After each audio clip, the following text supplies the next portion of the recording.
Tonight on Live Underground, it is Minus World. A few months back, we heard from them as they were releasing their EP online. If you haven't heard of them before, integrate a lot of Nintendo influence into this sort of danceable rock. Very cool, and they are doing a little bit of a tour around the Maritimes at the moment, coming to the Company House tomorrow night, and their keyboardist and singer and, well, all-around great player of the Nintendo DS, Justin, joins me on the phone. Hey, Justin. Hey, Neil. Few months back, you got the EP online. You now have hard copies that will be available at the Company House tomorrow night, correct? Yeah, absolutely. We're going old school.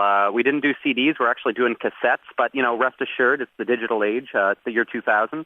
We do have download codes for every tape. So cassettes, that is cool. That is very old school. I love that. What can I say? You went so old school to not even do the vinyl thing. You went on cassettes. Are there going to be 8-tracks somewhere down the line, too?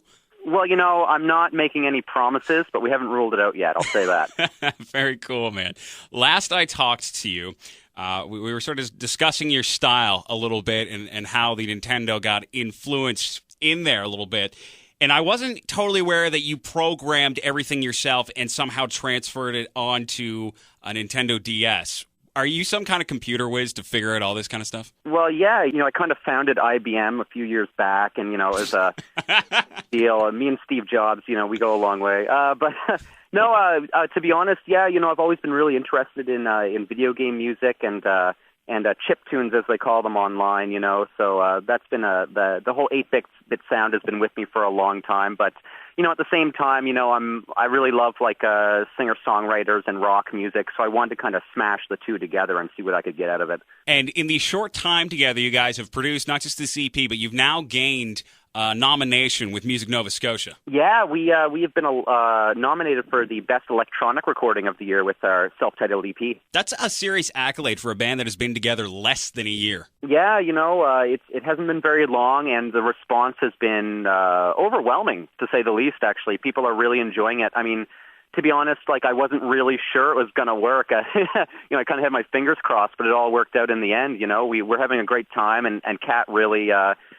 she brings a really nice acoustic, with her on an acoustic drum kit. It brings a whole new dimension to the kind of digital sound that we have as well. So it's quite nice. What can I say? And if you haven't checked out the EP yet, you can go to minusworld.bandcamp.com, and it's free up until tomorrow. Tomorrow will be the last day you can score this 5-song EP for free, right? Yeah, that's right. We decided that since we were going on tour for a little bit, and we wanted as many people as possible to hear it, so we thought, here's a little gift.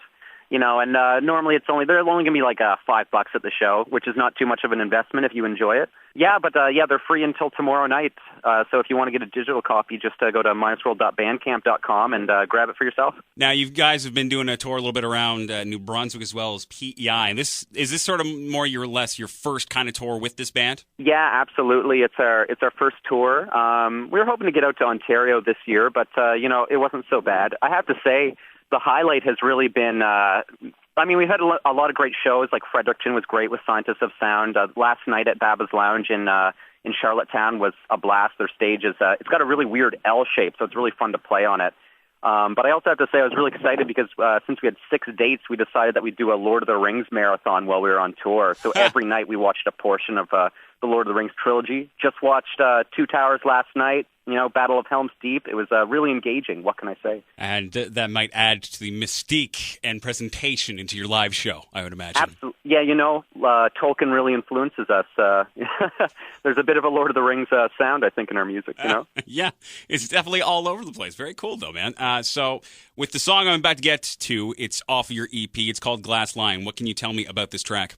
Glass Line, I wrote that around, what was it, January last year. And, I wanted to write a fun, upbeat song about kind of breaking free and getting out. And it was really inspired by actually a lot of women that I knew at the time, especially there was a lady I met from Australia who was really inspiring for me. And Bethany Fulda, who I work with our Berserker Lion Music Collective. And just a lot of women that really inspired me to, keep it up and get out there, you know what I mean? So it's for them. It's for the ladies. Glass Line. Very nice. Well, we'll be sure to check you guys out tomorrow night at the Company House for your Halifax release. Let's get to them now. It's Minus World, Glass Line on Live 105's Live Underground.